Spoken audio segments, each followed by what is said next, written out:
Vous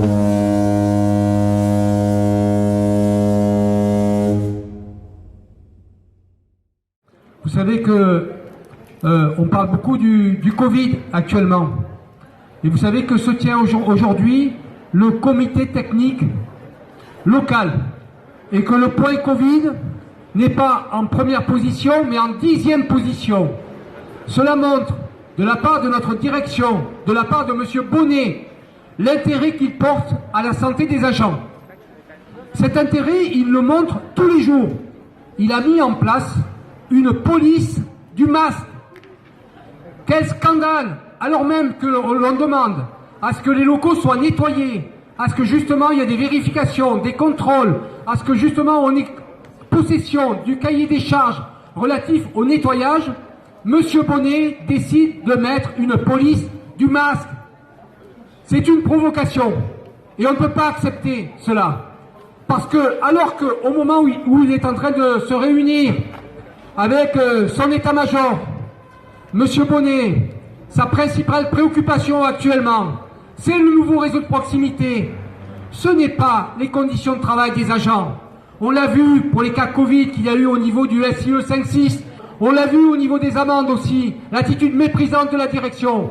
Systématiquement, on a une direction qui se préoccupe de deux choses.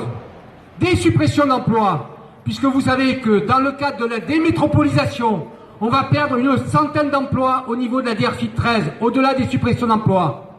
Mais aussi le recrutement de contractuels. La direction va recruter à minima 4 contractuels de catégorie C. Et la direction générale prévoit de recruter au niveau national 217 cadres C, 27 cadres B, 24 cadres A comme contractuels, alors même que le niveau des listes complémentaires n'est pas éclusé. Vous imaginez ce que ça signifie au niveau des mutations, mes camarades?